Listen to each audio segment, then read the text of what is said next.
El Señor esté con ustedes. Y con tu espíritu. Proclamación del Santo Evangelio según San Mateo. Gloria a ti, Señor.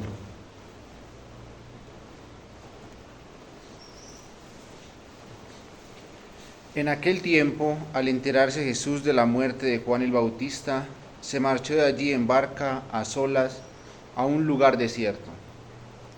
Cuando la gente lo supo, lo siguió por tierra desde los poblados. Al desembarcar, vio Jesús una multitud, se compadeció de ella y curó a los enfermos. Como se hizo tarde, se acercaron los discípulos a decirle: «Estamos en despoblado y es muy tarde. Despide a la multitud para que vayan a las aldeas y se compren comida». Jesús le replicó: «No hace falta que vayan, denle ustedes de comer». Ellos le replicaron: «Si aquí no tenemos más que 5 panes y 2 peces». Les dijo: «Tráiganmelos». Mandó a la gente que se recostara en la hierba, y tomando los 5 panes y los 2 peces, alzó la mirada al cielo, pronunció la bendición, partió los panes y se los dio a los discípulos.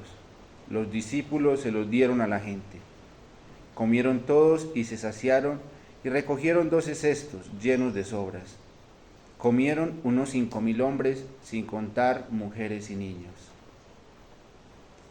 Palabra del Señor. Gloria a ti, Señor Jesús.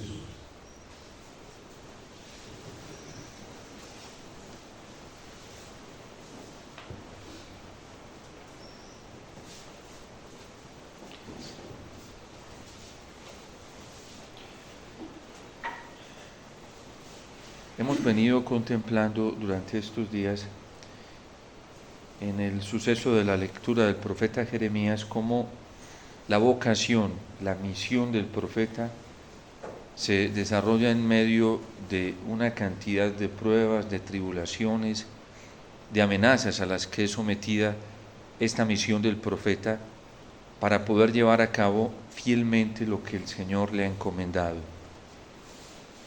que es escuchar primero su palabra y comunicarla tal y como Él se la está transmitiendo, no de otra manera.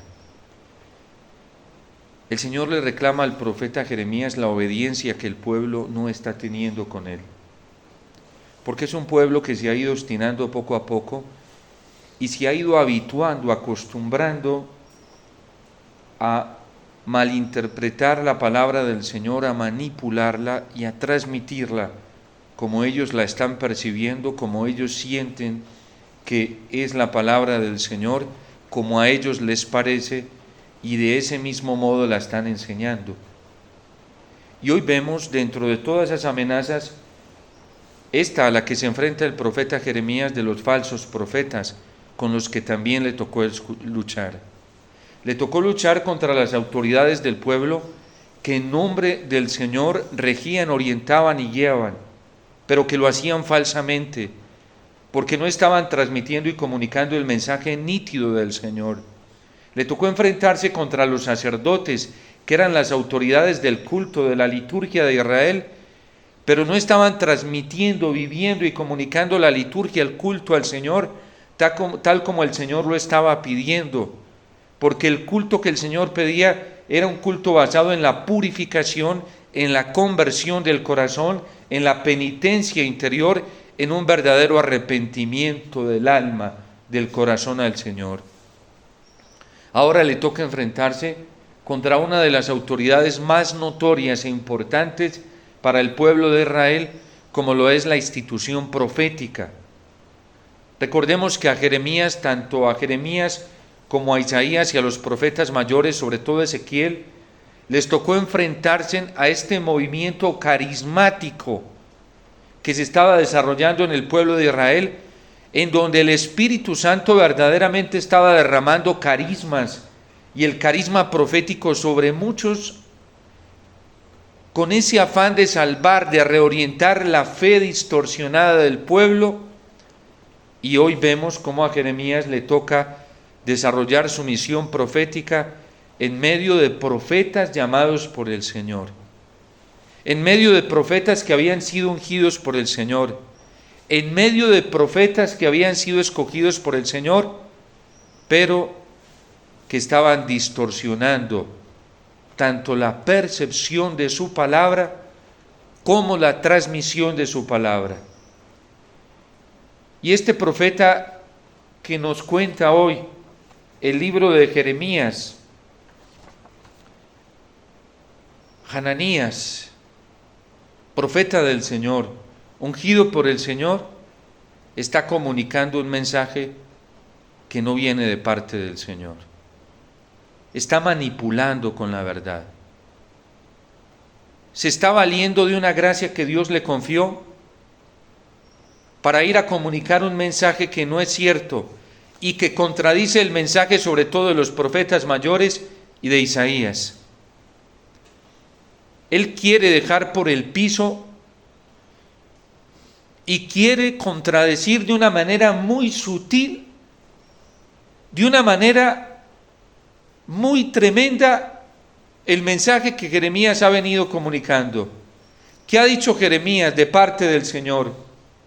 Que el pueblo va a sufrir un castigo, que Él lo va a reprender y que es necesario que se someta a ese castigo y lo asuma como parte del amor de Dios, como parte de una corrección de Dios Padre que quiere derramar un suplicio sobre el pueblo, una sanción para que se purifique.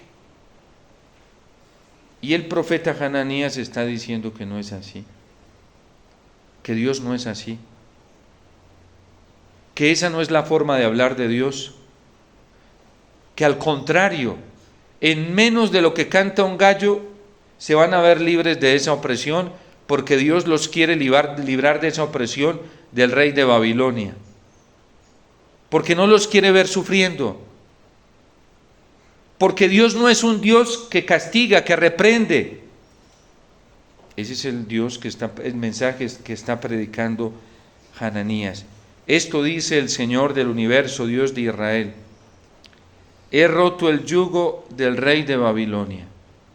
¿Cuál es el motivo de sufrimiento para Israel? Que en estos momentos están siendo invadidos por los babilonios.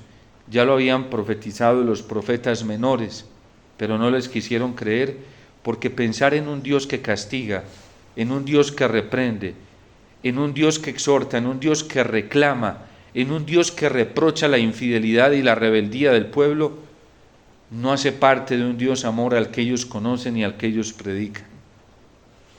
Y por eso es un Dios muy diferente al que predica Isaías, al que predica Ezequiel, al que predica Jeremías.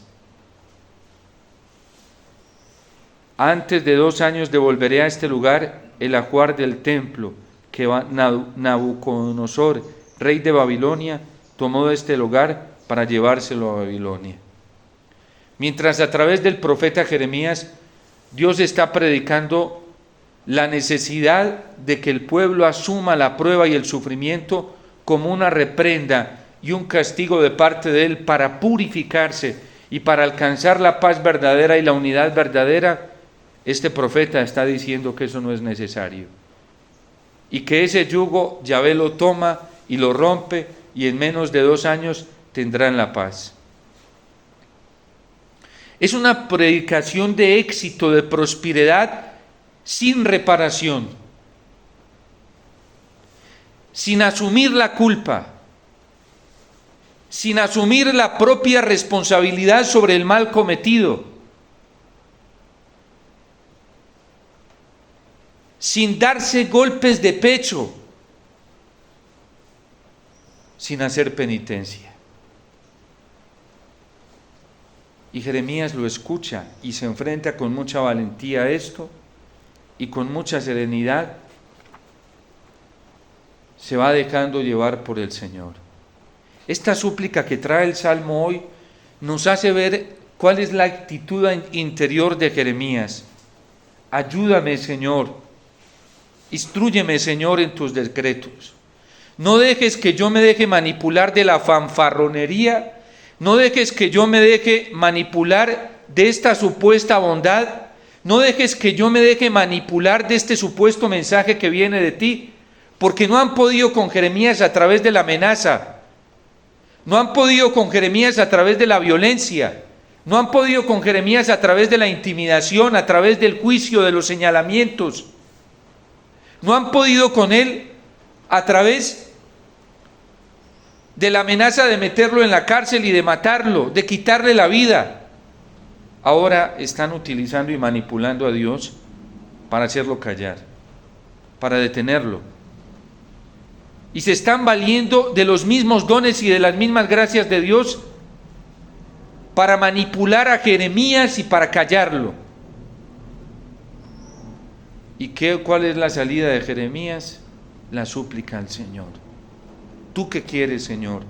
Apártame del camino falso y dame la gracia de tu ley.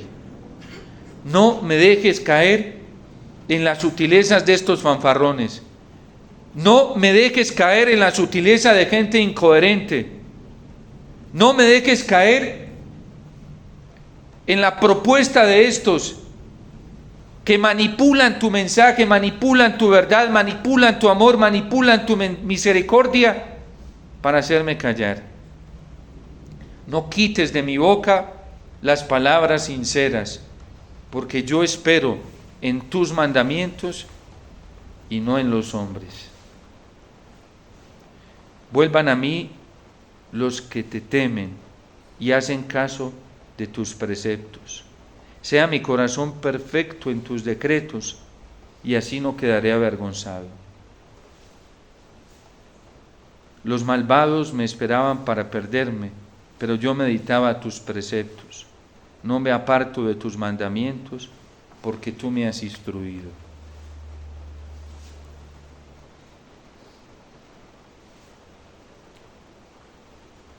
Jeremías apela al mensaje de los profetas anteriores. Y por eso le advierte al profeta, a este falso profeta y a los que le están haciendo caso, que el Señor las profecías de paz las confirmaba posteriormente. Si un profeta profetizaba prosperidad, solo era reconocido como profeta auténtico enviado por el Señor cuando se cumplía la palabra. ¿Cuánto llevan profetizándonos a nosotros los colombianos la paz? Incluso miembros de la iglesia. ¿Y una paz basada en qué? En la renuncia a la verdad. Una paz sin arrepentimiento. Una paz sin conversión. ¿Cómo se ha predicado en la iglesia una paz sin la penitencia? ¿Cuántos incluso en Colombia y en muchos países han manipulado las cosas sagradas y la piedad sagrada para engañar a la gente? Hagan esto y una cantidad de prácticas y de rezos y convocatorias para hacer rezos y rezos sin conversión. ¿De qué nos sirve reunirnos a rezar el Santo Rosario si no hay conversión en el corazón, si no hay deseo de penitencia interior, si no hay deseo de cumplir la voluntad del Señor y obedecer sus palabras? ¿De qué nos sirve hacer convocatorias nacionales e internacionales para hacer prácticas piadosas sin conversión, sin penitencia, sin reconciliación con el Señor? Es una manipulación de la palabra del Señor, es una manipulación de su evangelio, es una manipulación de las cosas sagradas. ¿Cuántos en Colombia y no aprenden? Ayunaron, hicieron vigilias de oración en las elecciones presidenciales para que ganara un candidato abortista, promotor de la ideología de género, matrimonio igualitario, adopción para personas del mismo sexo, legalización de la droga. ¿Cuántos católicos promoviendo esas fanfarronerías de falsos profetas? y no aprenden. Es tan mal, tan terrible su obstinación, tan terrible y tan espantosa, que siguen empecinados en lo mismo.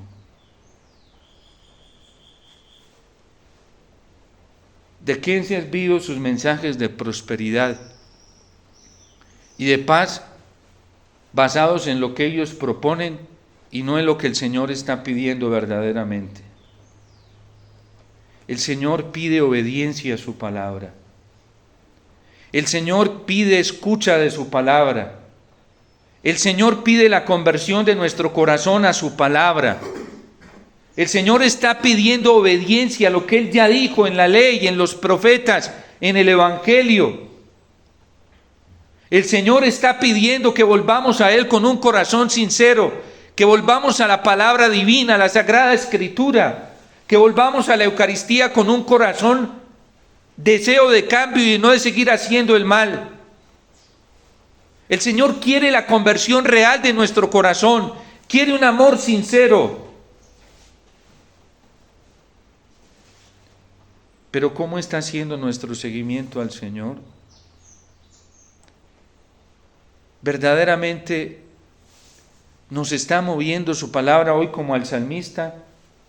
Lo que nos hace arder el corazón es seguir sus mandamientos, ser fieles a sus mandamientos, ser fieles a su palabra. Lo que nos provoca el deseo de levantarnos es poder levantarnos e ir inmediatamente a escuchar su palabra, porque es lo primero que queremos escuchar, porque es el alimento primordial de nuestro día y de nuestra vida. ¿O todavía nuestro corazón no está así? Porque si no está así, sí es para nosotros el llamado del Señor a una conversión sincera. Ve y dile a Jeremías esto. Le dice al profeta Jeremías: esto dice el Señor: tú has roto un yugo de madera, pero yo haré un yugo de hierro. La Virgen lo dijo en Fátima: si no obedecen al Señor, les vendrá un castigo peor. Lo dijo en Fátima, lo aprobó la Iglesia. Está en la página oficial de la Santa Sede Vatican, va ahí en el Dicasterio de la Fe. Pero hay obispos y sacerdotes que dicen que Dios no castiga, que Dios no reprende. ¿Y saben qué es lo peor de todo? Que hay gente ciega y sorda que le gusta esos mensajes. Porque un padre que ama y que no es alcahueta y que no es mediocre, que ama de verdad, reprende. Un padre alcahueta hace lo que hizo Hugo Chávez con muchos venezolanos: darles palmaditas en el hombro y darles de todo y decirles todo el tiempo que todo está muy bien y que no hay nada que cambiar. Y miren cómo está Venezuela hoy. Si un papá quiere hacer un hijo mediocre y superficial, dele de todo, apláudale todo y dígale que todo está bien y vuélvase paternalista con él. Si una mamá quiere acabar con su hija, con su hijo, dele los aplausos, dígale que todo está bien, así lo que esté haciendo no esté bien, pero con tal de que ella no me coja o él no me coja rabia, digámosle que todo está bien, para que no se incomode conmigo. Esos paternalismos, esos asistencialismos de los cuales ha hablado el Papa Francisco, constantemente ha denunciado, tanto daño le hacen a la Iglesia.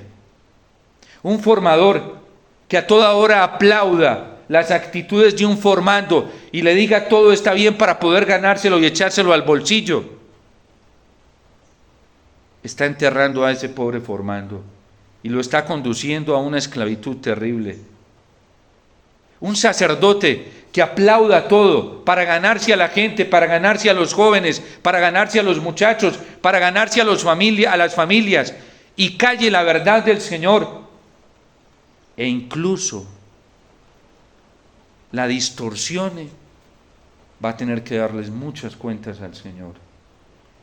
No solamente por su corazón permisivo, sino también por el daño de escándalo en la enseñanza y en la orientación que le está haciendo a esos formandos a quienes tiene a cargo.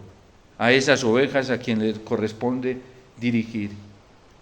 Pero el profeta Jeremías no se vende. ¿Cuántas veces nosotros por cobardía omitimos la verdad, sabiendo que lo que están haciendo muchos no está bien, y preferimos quedarnos callados porque es que si digo algo, pues pierdo esa amistad, pierdo esa aceptación, y yo necesito cuidar esa aceptación porque de pronto mañana me sirve para cualquier beneficio que yo quiera alcanzar, y no sabemos el daño tan terrible que nos estamos haciendo. Pues va a poner un yugo de hierro, y la Virgen lo dijo en Fátima: si no se convierten, si no vuelven a Dios, si no dejan de ofender a Dios, si no le obedecen, Dios va a castigar el mundo en el reinado de Pío XI, y el mundo lo verá. Y en 1939, más 20 años después, 22 años después, estalla la Segunda Guerra Mundial. De hecho, está notificado por la astronomía que en toda Europa a las 11 de la noche se veía todo el cielo claro. Ellos lo llaman una aurora boreal a las 11 de la noche, y la Virgen se lo dijo a los pastorcitos: verán una luz y será la señal del castigo. Y vino la Segunda Guerra Mundial como un azote. Dios a través de los profetas dijo que el precio que tenía que pagar el pueblo por su rebeldía iba a ser la guerra, no porque Él mande la guerra, porque es consecuencia de la rebeldía. Y nosotros ya estamos en guerra. El mundo está en guerra, Venezuela está en guerra, Colombia está en una guerra. ¿Y cuál fue la propuesta del cielo, de Dios, de la palabra de Dios para alcanzar la paz? La conversión del corazón. ¿Cuál es la propuesta de la Iglesia en el Concilio Vaticano II?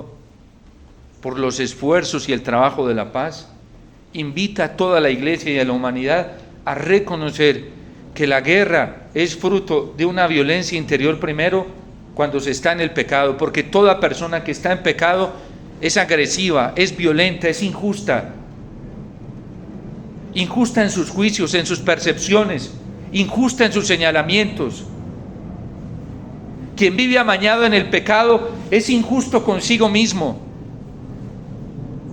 es injusto con Dios, es injusto con los demás, es injusto con la creación, es injusto con el bien común.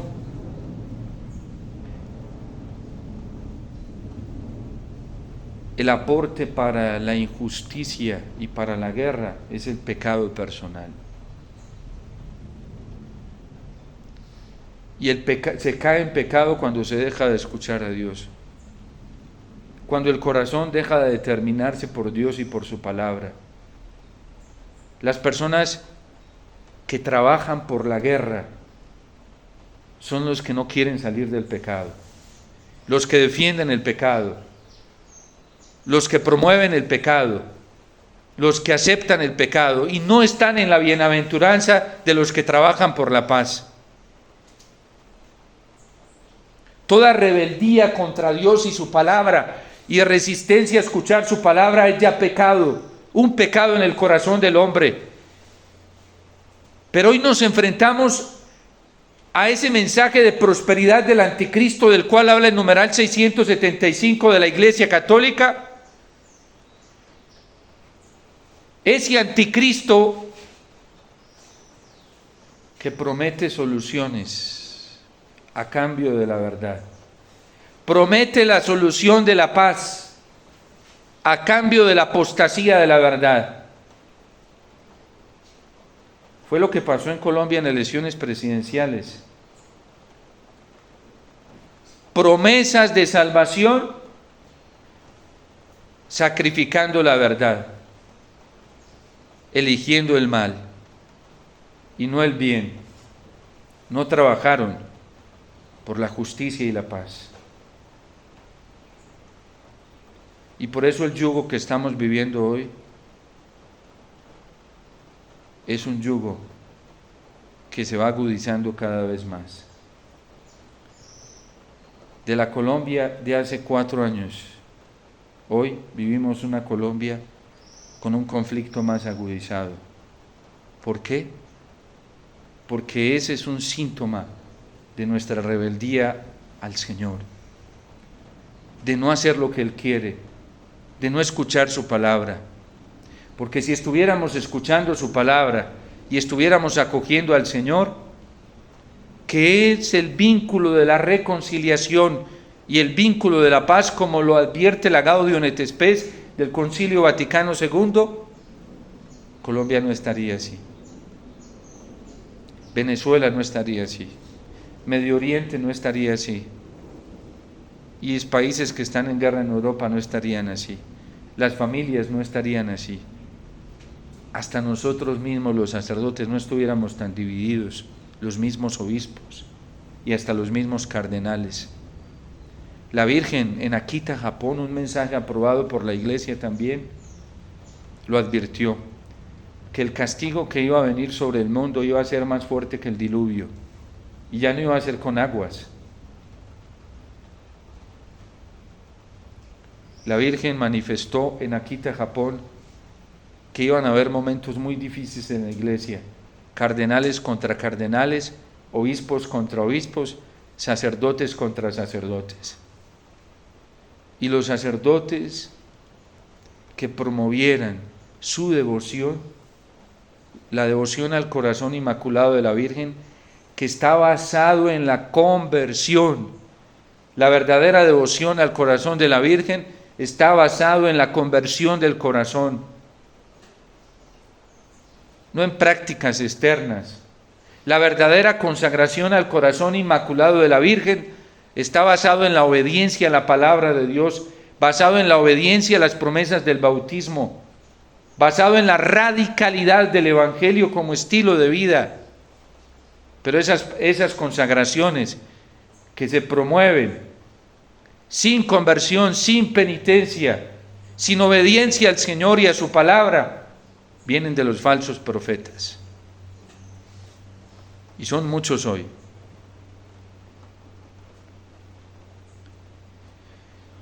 Los sacerdotes, decía la Virgen en Akita, Japón, que promuevan la devoción a mi corazón inmaculado, basado en la conversión y en la penitencia interior, serán perseguidos por sus mismos hermanos sacerdotes.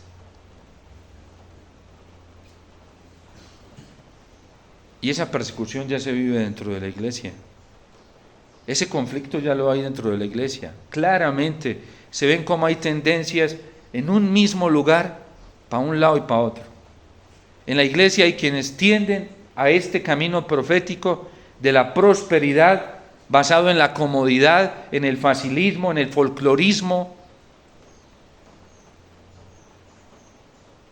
Y hay quienes hoy buscan al Señor también de una manera fiel, recta, pura. Son muy pocos. Pero dentro de la Iglesia hay personas que están sufriendo por serle fieles al Señor. Y para ellos es aquella bienaventuranza: dichosos los que sufren, porque de ellos es el reino de los cielos.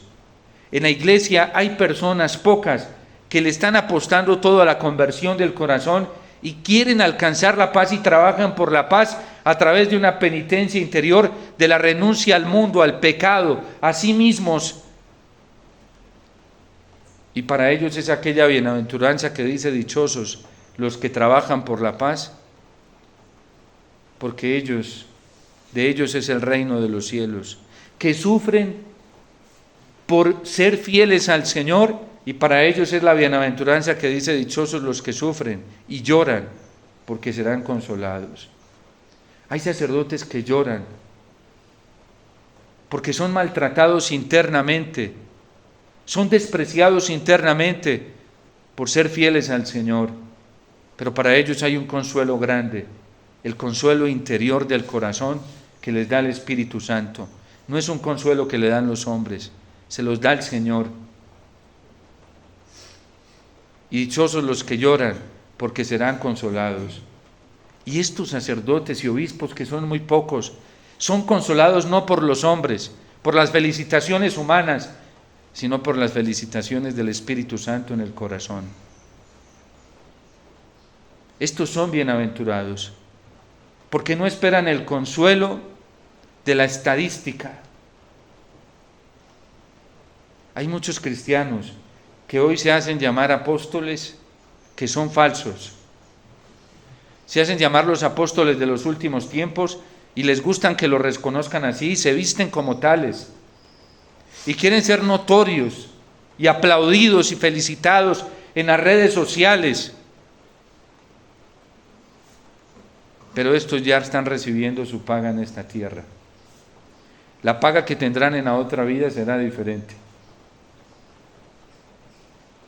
En cambio hay unos que trabajan y trabajan y predican el Evangelio para ser saciados por el Señor. Y su consuelo, su alegría es el Señor. Estos son bienaventurados porque como Jeremías no quieren desviarse del camino correcto. Y la oración y la unión con el Señor es su único y gran auxilio. Y los hay dentro de la iglesia. En la iglesia hay cristianos que luchan y creen que del corazón eucarístico de Cristo va a venir la paz y la unidad, va a venir la salvación y trabajan por eso interiormente. Pero hay otros que ya no creen. Creen que a punto de reuniones y de encuentros y de diálogos sociales va a venir la salvación para el mundo y que haciendo una cantidad de marionetas externas que no vienen del Señor, pero que aparentan y hacen creer que son del Señor sin ser del Señor, creen, impulsan todo esto como si de allí viniera la paz y la unidad. Pero la iglesia ha sido clara. Gracias a Dios la iglesia no se ha apartado de ese camino profético para decirnos que la paz y la unidad vienen del corazón de Cristo. Porque San Pablo lo advierte en la carta a los Efesios, el único capaz de reconciliar dos pueblos enemigos y enemistados ha sido el Señor. Nadie más. La promesa de paz para nosotros los cristianos solamente viene del Señor y de su palabra, de su presencia sacramental en la Eucaristía. Cuidado con el anticristo, que promete paz, promete soluciones y tiene mucho poder y fascina haciendo milagros y fascina a la gente manifestando obras prodigiosas. Por eso Cristo lo advierte: Señor, en tu nombre hicimos milagros, no los conozco. Expulsamos demonios, no los conozco. Predicamos tu palabra y fuimos a muchos lugares y hasta en las redes sociales, no los conozco, porque no hicieron la voluntad de mi Padre del cielo. Utilizaron los dones de mi Padre para engañar a la gente. Uno con el don del sacerdocio puede hacer mucho bien o puede hacer mucho mal. El mismo don dado por el Señor puede ser utilizado para el bien y para llevar la gente al bien o para llevarla al mal. Un sacerdote puede utilizar el don sagrado del ministerio sacerdotal para tener muchos seguidores de sí mismo o muchos seguidores para el Señor. Y si lo hace para buscar adeptos para sí mismo, pues ya aquí en esta tierra recibe su paga. Porque ya han recibido su paga, dice el Señor. Ustedes no. Ayer lo decía, no trabajen por el alimento que perece. Un aplauso hoy y una felicitación hoy se acaba mañana. Y el mismo que te abraza y te adula hoy, mañana te traiciona. Qué terrible es hacerse dependiente del cariño y el afecto de los hombres. Porque se lo advierte el Señor a Jeremías: el corazón humano es lo más torcido que hay. Hoy te abraza y te da besos como lo hacía Judas con Jesús, y por detrás está maquinando cómo entregar a Cristo, cómo venderlo. Por eso nuestra única esperanza, nuestra esperanza tiene que estar en el Señor Jesús, Eucaristía, en su palabra. Y como el salmista, pedirle al Señor que no nos aparte del camino recto. ¿De quién nos estamos fiando nosotros? ¿A quién estamos escuchando? ¿Cuál es el mensaje que nos gusta escuchar? ¿Cuál es el que preferimos? ¿El que nos llama a la penitencia, a la conversión del corazón? ¿O el que nos felicita y no nos incomoda? Para poder seguir entregados al mundo, a nosotros mismos y al pecado. ¿Cuál mensaje estamos siguiendo? Y en nuestra vida cristiana, en nuestra misión profética, ¿qué estamos enseñando? ¿Qué le estamos transmitiendo a la gente? ¿Ese mismo camino del falso profeta con el que se enfrenta Jeremías? ¿O la palabra de Jeremías, que fue fiel al Señor? Porque ancho es el camino que conduce a la perdición y muy estrecho el que conduce a la salvación, y son pocos los que lo encuentran. Que el Señor hoy nos oriente siempre a lo esencial, que es la palabra del Padre, sus mandamientos, y por eso Cristo, aunque la multitud lo pedía, estaba con el Padre. Luego viene, porque ellos se vienen detrás de Él, que está con el Padre. Vienen donde Él. Cristo no se va donde ellos. Y los ve que quieren escucharlo y los alimenta. Y después de que los alimenta, Cristo no se queda ahí. Se van nuevamente para donde el Padre. Los siguientes versículos, después del relato que escuchamos hoy, vemos a Cristo, San Mateo lo pone nuevamente yendo donde el Padre. Cristo no se deja manipular por la masa. No se deja manipular por la multitud. Escucha al Padre, atiende al Padre, busca al Padre y todo lo discierne con el Padre. Y nosotros todo debemos discernirlo con el Padre. La Virgen, que siempre está pronta para ayudarnos, acompañarnos, nos siga sosteniendo en este camino de ser fieles al Señor. No dejemos de luchar por la fidelidad, pase lo que pase, suceda lo que suceda, de orientarnos solamente por el Señor. San José, que nos motiva a esta fidelidad y que lo hizo y lo vivió, también nos acompaña, que sea nuestro estímulo y nuestro bastón en este camino, en esta orientación de ser fieles al Señor.